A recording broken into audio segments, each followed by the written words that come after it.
Yan, good afternoon po ulit sa inyo mga nice ones. Ngayon po ay mag-change oil naman po ako dahil galing nga ako sa short ride at saka saktong-sakto naging 2,000 na yung odometer reading nitong si Gray. Yan. Yan, 2,000 na po siya. Yan. Yan, 2,000 na. So kailangan na i-change oil. Yan. Okay? So yun ang gagamitin natin lang po sa kanya. Ito yung Shell Advanced Long Ride. Ayan. Fully synthetic motorcycle oil 1040. Okay, so yan ang gagamitin natin sa kanya ngayon kasi yung original pang nakalagay dito kay Maxi ay yung kulay blue pa yung ginagamit sa Yamaha. Okay. So Yamaha oil pa yung nakalagay dito. Kaya papalitan ko na ng fully synthetic. Okay, dahil naka 2,000 naman siya, pwede na natin palitan. Okay, tara mga boss, kakalasin muna natin to. Kakailanganin lang natin ng dito ng 12 mm na close range o kahit kung meron kayong socket range, basta 12 siya. Ito po yung yan po yung tatanggalin natin natin. Ito para ma-drain natin yung old langis. Okay, so yan ang tatanggalin natin ngayon. Tara. Tapos kakailanganin lang din natin ng pan. Yan ang gagamitin natin. Kahit marumi kasi marumi rin naman yung langis na tatapon dyan. Okay, tapos pagka lagay natin dito ng old langis o yung used oil, pag naisalin naman itong bago doon sa loob ng makina, yung used oil naman ang ilalagay natin dito para sa disposal na proper disposal ng langis. Hindi natin pa pwedeng itapon ng basta-basta yan kung saan yung yung langis. Okay, o sa mga kanal, huwag niyo itatapon yung sa kanal yung langis. Okay? Kailangan ilalagay nyo sa dito, saka nyo i-dispose. Tara mga boss, baklasin na natin. Yun. Okay, then iaabang na natin itong iaabang na natin yung pan. So yan, dahil maluwag na yung tornilyo, pwede na natin kamayin. Ito.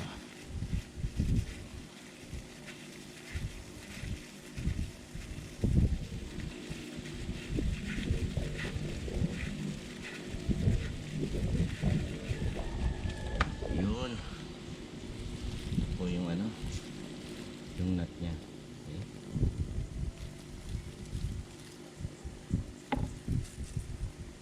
So yan, papatuloyin lang natin yan hanggang sa ma-drain lahat.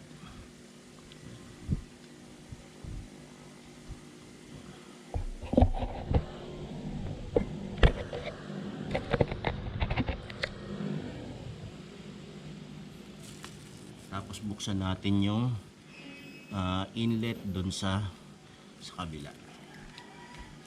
Ayan. So tatanggalin nyo rin to boss para makahigop ng hangin doon, ilabas lahat ng langis. Okay, so yan ganun lang po mga boss. So hintay na lang natin yan na ma-drain lahat, then balikan natin.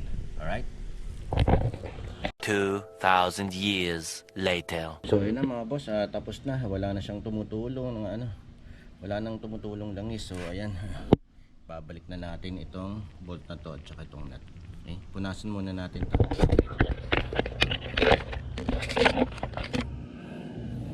Punasan muna natin to. Punasan muna natin para mawala yung mga dumi. Okay, pati ito. So then ibabalik natin ito.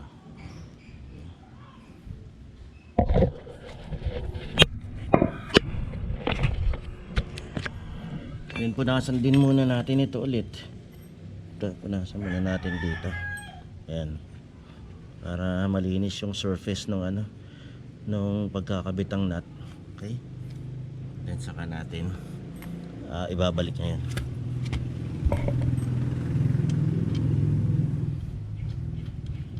Yan. Yan o. Then saka natin hihigpitan ulit mga boss. Yan. Ano siya, clockwise. Okay, huwag niyo masyadong pakahigpitan dahil baka ma-lost thread. Okay, okay na yun. Then ito naman.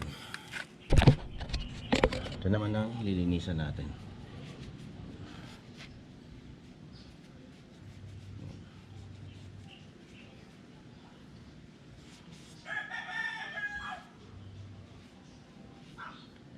So yan mga boss, okay na.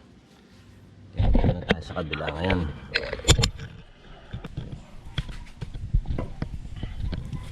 So after natin maibalik yung ano doon, yung nut doon. Okay, so pagkatapos natin matakpan ulit. Okay, yung drain hole, dito naman tayo. Okay. Pupunasan ulit natin to. Pupunasan din muna natin yan. Okay, hanggang sa matanggal yung dating langis. So ayan, malinis na po siya. Yan. Yan. Then after nun, lalagay na natin itong langis. Lalagay na po natin itong langis na to na fully synthetic motorcycle oil 1040. Okay, so yun, gagamitan natin siya ng ano, para naman mailagay natin yung langis doon, gamitan natin na siya ng funnel or ng imbudo. Okay, itong imbudo nga pala na to mga boss, ano to, recycled ko to, galing ito sa ano, sa Torotot. Sa Torotot po yan mga boss, yung ginagamit ng ano, ng mga bata sa tuwing bagong taon. So yan, tinanggal ko lang yung pito niya rito, kasi nasisira din yan. Tapos magiging imbudo na siya. Sakto yan dyan mga boss, mahaba. Ayan, di ba? Nice one. Very nice, di ba? Saka natin sasalin dito ngayon. Okay? O di ba? Nagamit ko yung ano, yung Torotot sa bagong taon. O ginawa kong imbudo. Diba? Nice one. Nice ba? Nice mga boss. Okay, saka natin ilalagay ang 0.9 ito 0.10. Basahin nyo muna yung ano nyo, yung owner's manual nyo ng NMAX nyo. Makikita nyo ron 0.9 liters o 0.9 liter ang capacity ng ating engine. Okay? Ayun.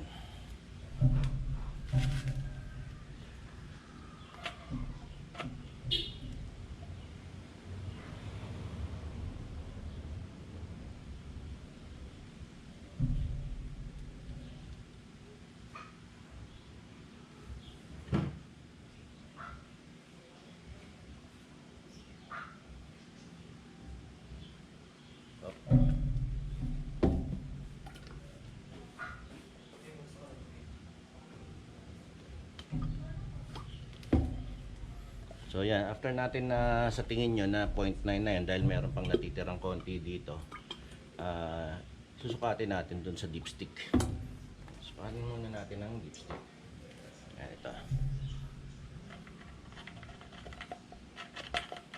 O diba, very useful yung Torotot. Okay.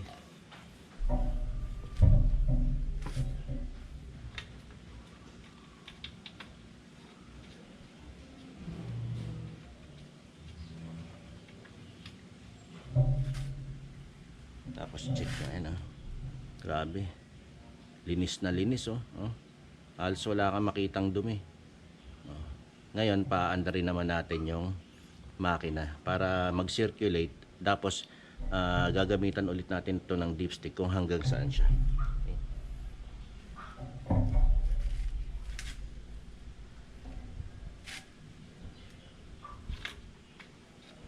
Balik muna natin siya, saka natin paandarin yung makina.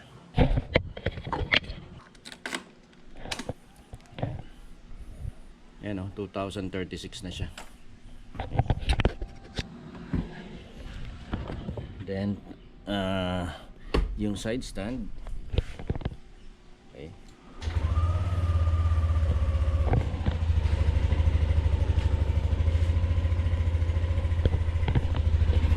Paandarin muna natin ng saglit para mag-circulate yung makina niya, yung langis dun sa loob ng makina. ma-distribute sa lahat ng parts sa loob. Bigyan natin ng konting rev.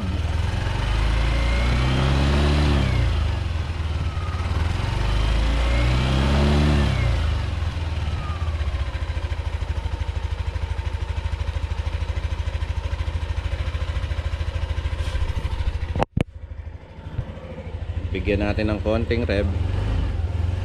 Konti lang, huwag niyo masyadong biritin. Kasi yung langis hindi pa masyadong nag-circulate yan.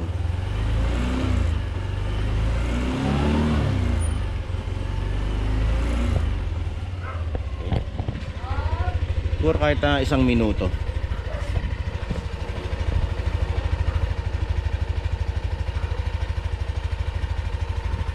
Then saka natin papatayin. Then saka natin i-check ulit yung dipstick.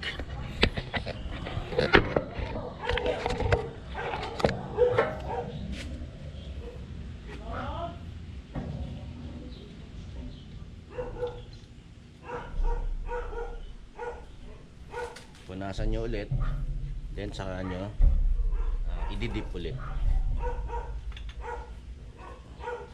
Ganyan lang mga boss, simple lang po mag-change oil. Kayang-kaya nyo rin po yan. Yung mga mahilig mag-DIY, ganyan lang po. Pero kung ibang service na or yung ibang maintenance na sa tingin nyo hindi nyo kaya, dali nyo na sa kasa. Ayan. So ayan po mga boss, nandito na po siya. Ayan, dyan siya. Okay, saktong sakto yan. Pero parang tingin ko kulang pa ng konti dito. Okay, dadagdagan ko pa. Medyo marami pa naman ito. Sobra pa sa 100 ml to. Kunin natin ulit yung torotot. Salpak natin doon. Tapos konting dagdag na lang. Alright. O yan, okay na yun. So tansya ko nasa 100 ml pa yung natira dito. Ayan o.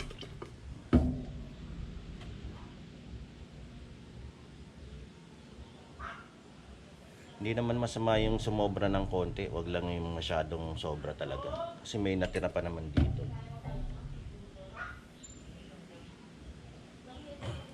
Wag lang yung kulang.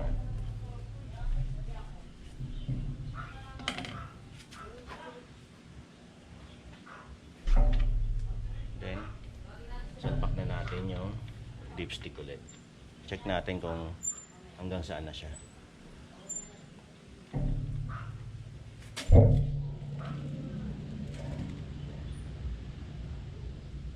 Yun.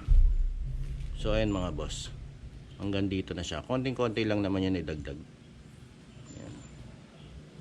Ayan, nandito na siya. Okay, so okay na sa akin yan. Ayan siya. Oh. Malinaw na malinaw. Alright. So yan lang mga boss, ganun lang po ang pag-change oil. So okay na yan.